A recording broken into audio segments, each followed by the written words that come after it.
Dan untuk membincangkan keadaan di Gaza ketika ini, kita bersama menerusi talian Koordinator Media Aman Palestine, Hamza Deirawi, yang kini berada di Gaza. Hi Hamza, thank you for joining us today. Now Hamza, 1 month ceasefire reported to start tonight. Can you confirm whether it's going to start tonight or whether this is just, or whether things are still in discussion? First thing, I would like to thank you for this interview. And before I start the interview, I would like to share our deep condolences from Palestine and from Gaza to our brothers and sisters in Malaysia for the loss of the flight that you had faced a few days ago, and we share the same pain. Regarding the ceasefire, still till this moment it is not confirmed, but there are talks that there is going to be a ceasefire or a proposal for a long-term ceasefire that will end this ongoing aggression for 50 days now. Till this moment, there is no confirm. We hope so that it's going to be confirmed and to be signed. But till this moment, there is no confirm.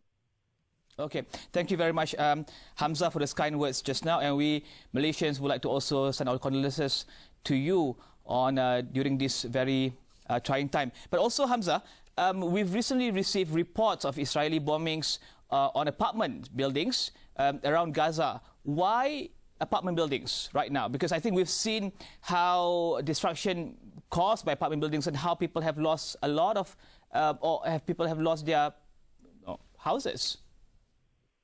Well, brother, first thing, not only during the past 2 days, but since the beginning of the Zionist aggression on Gaza for 50 days now, the targeting of the civilian neighborhoods and the residential towers did not stop. But what's new is that since Israel had broken the declared truce last Monday evening, they began to expand the genocide through using new U.S. sophisticated, unconventional, devastating missiles against the residential neighborhoods, which cause great damage to the buildings.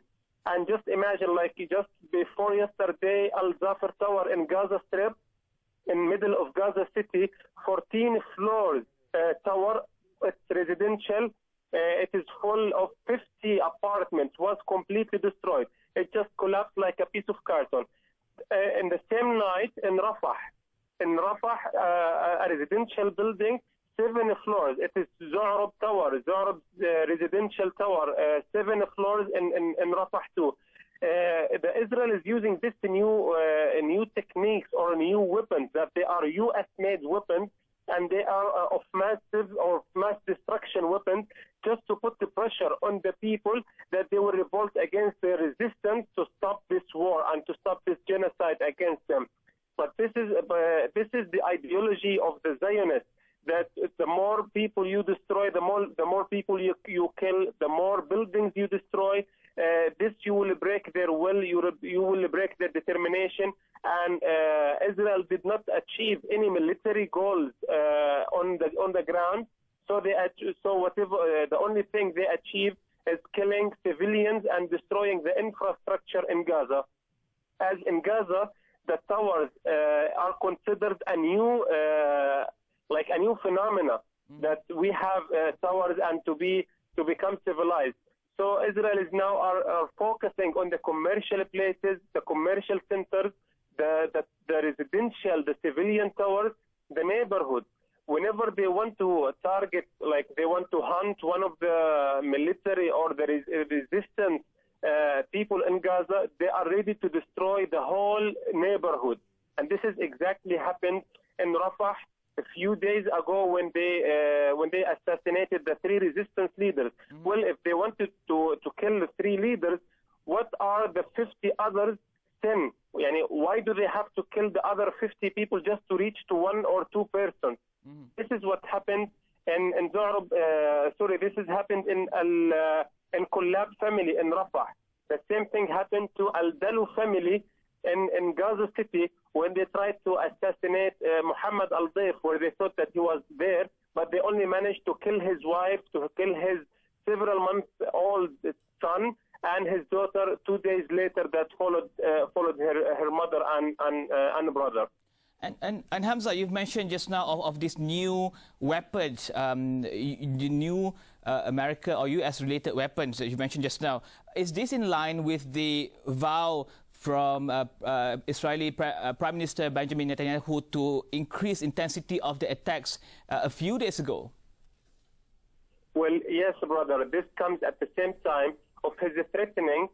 While he was threatening the people to move their apartments and to move from their lands and from their houses, that the resistance, as he claims, the resistance used, well, he's trying to use very intensive power in Gaza. The past 3 days are the hardest 3 days and nights since the beginning of the war. The number of attacks are huge. Like at the same moment, and as I'm talking to you now, I can hear the targets and the raids out there. Every minute, almost, there is around 3 raids in Gaza Strip, from the North Gaza Strip to the Southern Gaza Strip, from Rafah to Beit Hanun. Almost every minute, there is a raid, either on a house or on a residential building, or on a hospital, or on a school, or on roads, agricultural land. And they're focusing on these days to demolish the infrastructure in Gaza, and they're trying to bring Gaza back like at least 50 years back from the amount of destruction that Gaza had faced during these 50 days, and especially the past 3 days. And Hamza, we understand that the media in Israel are trying to portray that Hamas and Fatah are not working together to achieve a ceasefire. Can you confirm this, or can you give us the truth of collaborations between Hamas and Fatah to achieve peace and Jihad Islami? Well, brother, this is the first war, and I'll tell you something, that the Palestinians, they are united whenever there is blood. And this is something that strengthens the Palestinians.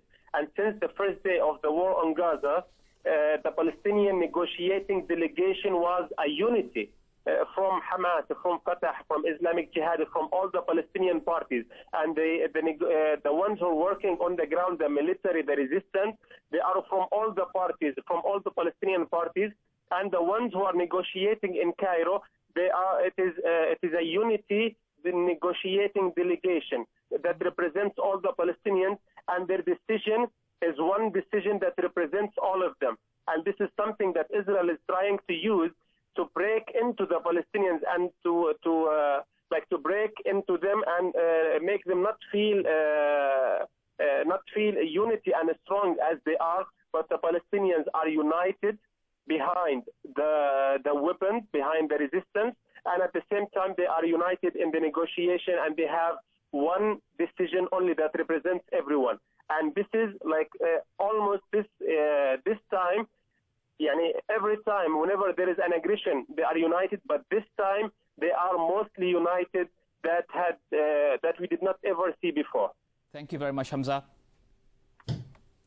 You are most welcome. Dan itu dia Hamza Deirawi, Koordinator Media Aman Palestine daripada Gaza, membincangkan tentang situasi di Gaza ketika ini dan juga tentang laporan gencatan senjata yang dilaporkan akan bermula pada malam ini.